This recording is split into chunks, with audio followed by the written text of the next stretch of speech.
Hey everybody, welcome back. I have another video for you as I adjust this headset. I want to, first of all, thank everybody for the support. Those of you who have reached out and tell me that you really appreciate this analysis, it means a lot to me. Those of you who have reached out and told me to go to hell, whatever.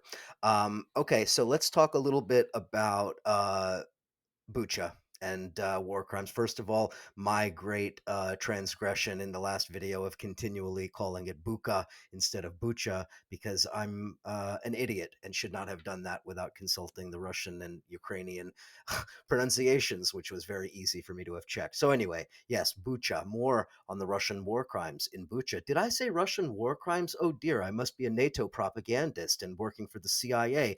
No, folks, no. Stop being useful idiots for the Kremlin and understand that the evidence is coming out. It is coming out very rapidly.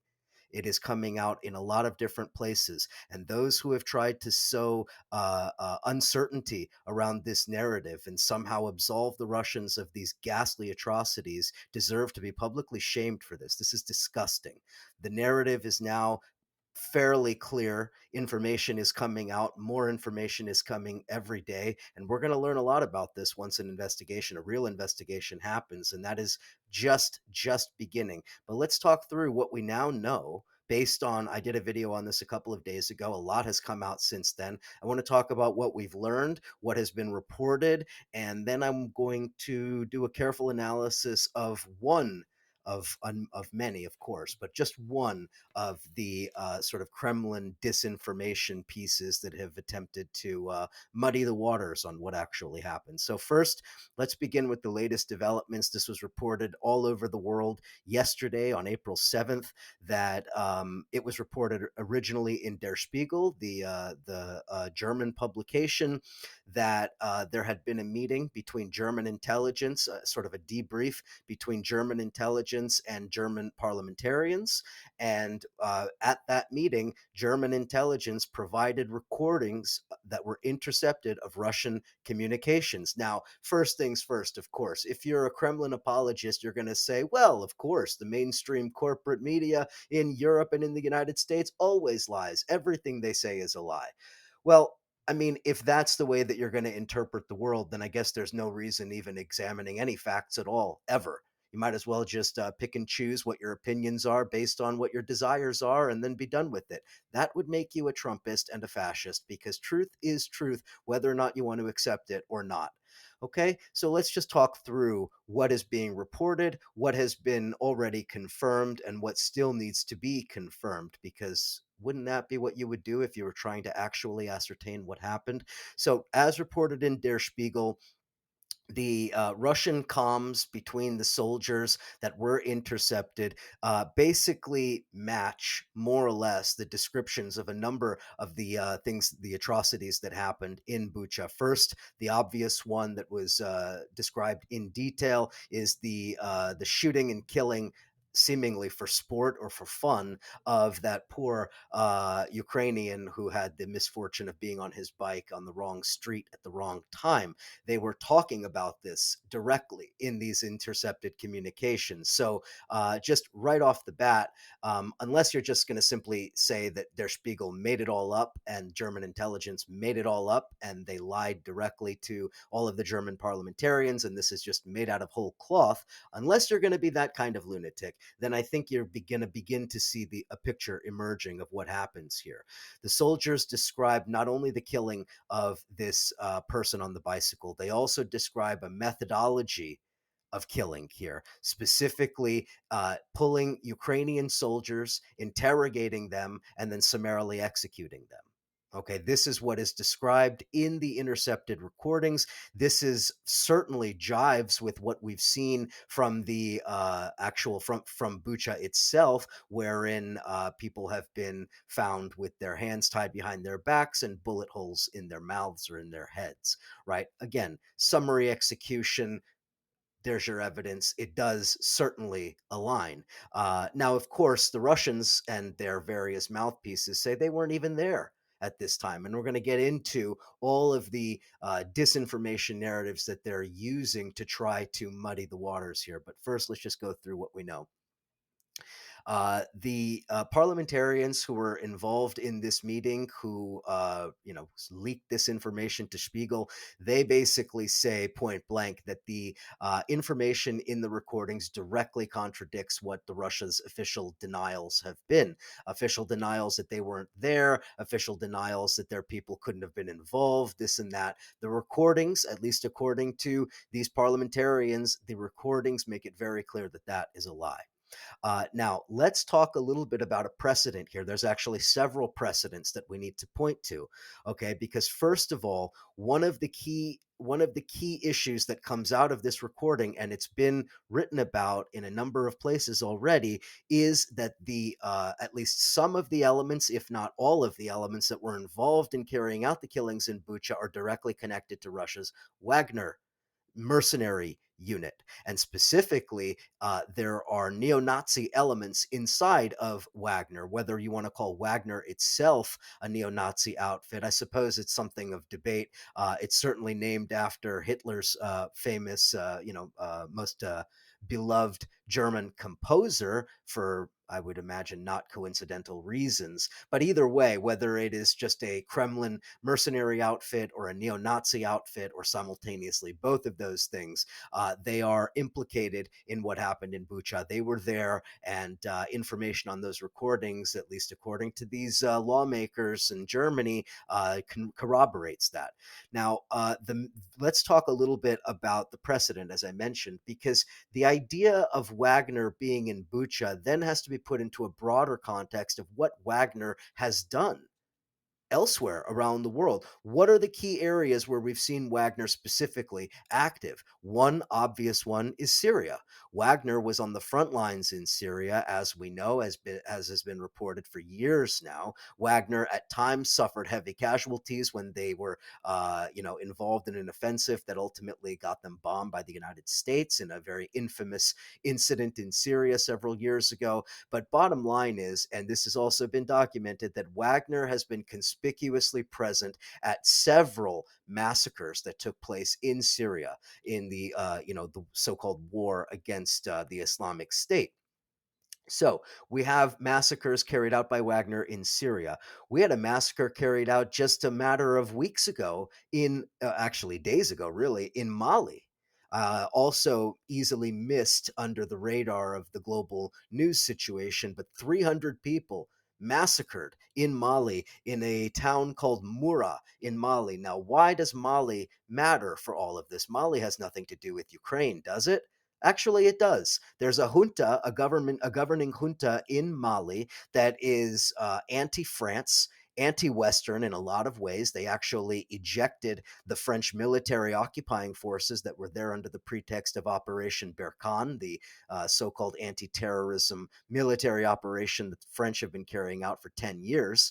The new government in Mali, led by a junta that overthrew the previous government, they are aligned with Russia, and specifically Wagner. They invited Wagner into Mali because Wagner is providing security for this military junta. And Wagner's presence in Mali, all of a sudden now we find massacres taking place in Mali. And both Malian armed forces and Wagner forces are implicated. The UN is demanding peacekeepers be sent into Mali. There's some kind of a negotiation going on with the ruling junta there. Wagner is there. Wagner is massacring people. Do they care because they're people in Mali? Of course they don't. They're Nazis. Okay. Now, it is not just Mali. Central African Republic, Wagner had been very active in that. Okay, in that country. They were providing security for the government of Central African Republic. Not coincidentally, Central African Republic is rich in rare earth minerals and other resources that the Russians covet. But that's a conversation for another day. Mozambique, another country where the Russians and their Wagner mercenaries are implicated in massacres carried out in these small towns, also, of course, connected to resources. So Why am I bringing all of this up? Well, we have several precedents where the Wagner Group has been involved in carrying out these kind of massacres. Why on earth would we suggest that it is impossible that they could have carried out the massacre in Bucha? Why wouldn't we put them at the very top of the suspect list? And then adding to that the fact that we have these now intercepted recordings, well, I think a picture is becoming much more clear. But of course, the Kremlin's propagandists would say this is all conjecture. You don't know anything. You're just making it up because you hate Russia, because you're just in love with the CIA, or whatever other nonsense these people say. Let's talk a little bit more about what their narratives are and how flimsy they are as they try to muddy the water on this absolute crime against humanity. I'm going to point out one article. There are many, I'm sure, but I cannot wade through all of the filth all of the time. So, one article published by a really embarrassing outfit called Consortium News. This was republished in a lot of different places. The bottom line, and this was published by the editor of Consortium News, a devout Putin supporter named Joe Loria, who is really quite embarrassing when you read through the article. But leaving aside my personal my personal disgust with this, let's talk a little bit about it. The first claim that they make, and again, the point of the article here is to cast doubt on the narrative that the Russians were involved in carrying out this massacre, right? As always, Consortium News running interference for whatever the Kremlin propaganda narrative is, as it befits an outfit like this that toes the Kremlin's line at each and every turn. So the first point that's made in this article is essentially that the verdict is in before there's an investigation. Oh, well, isn't that amazing how all of a sudden they're just desperately interested in forensic investigations and all of this, when in fact we can say very clearly that it would take months, if not years, to conduct that kind of a detailed investigation that is irrefutable. We all understand this. We're not fools. Okay, so what is the real point of saying, whoa, whoa, whoa, whoa, whoa, the verdict is in before the investigation?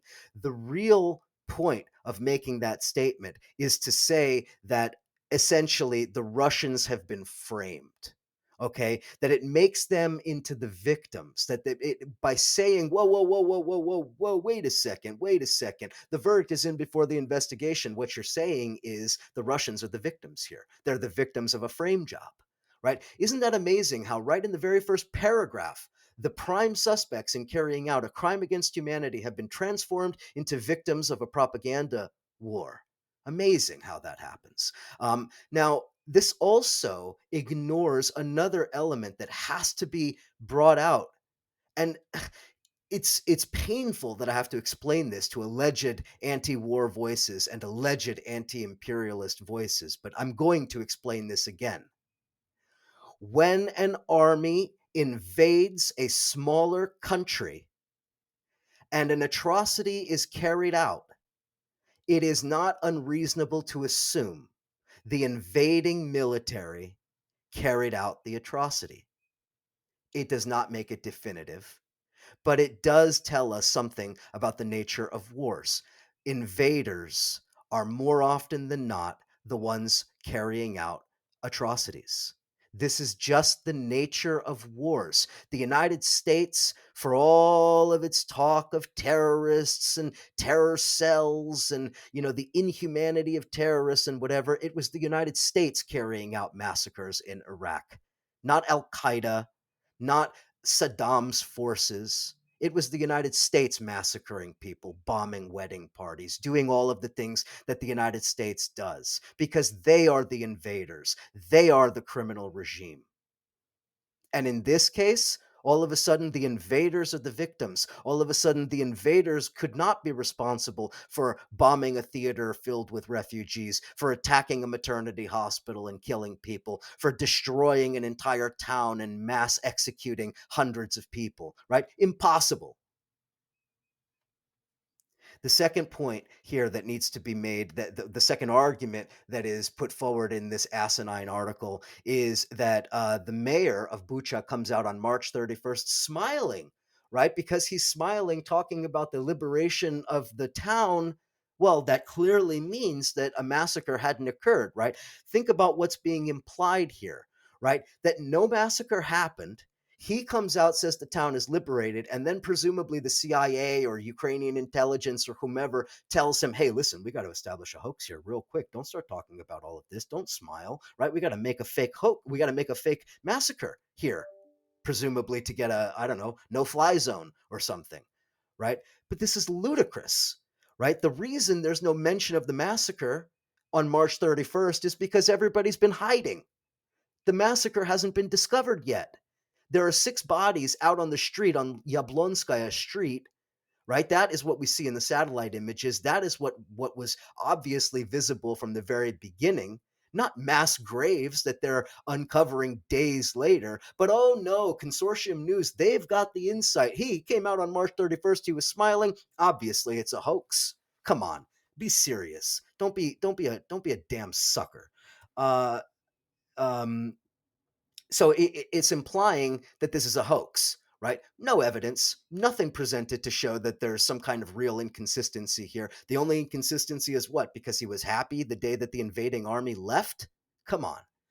Number 3 point that is just totally absurd about this article has to do with photo inconsistencies. Okay, they say, "Oh yeah, well, we had these images of just a few bodies that were mentioned by the mayor on March 31st, and then all of a sudden we have photos showing all of these bodies out in the open." Yeah, that's what happens when you uncover a mass grave. You take the bodies and you lay them out. You try to identify who's who. You try to find who belongs to what family. I mean, what are we? What are we? Children? I mean, we don't understand how things work, how the world actually works. The bodies weren't moved because they were creating a hoax. The bodies were moved because they were discovered in a mass grave, for Christ's sake. Um, Now, another aspect of this article on Consortium News here is that it looks like the only source or the primary source that is being sort of highlighted in this article comes from an obscure website called Standpoint Zero. I looked into this website. This is a Duginist website. It is part of the same family of Duginist websites, focusing on pro-Russian interpretation of geopolitics all over the world, right? It's just like geopolitica.eu, geopolitica.ru, the geopolitics websites, all of the various Dugin affiliated websites, the ones that are funded by Malafeyev and some of these other Russian oligarchs that push this weird red brown kind of fake left fascist politics. This is what they're citing in this article. There's no actual evidence, there's no actual analysis. It's just some jerk off putting questions out there. Next point.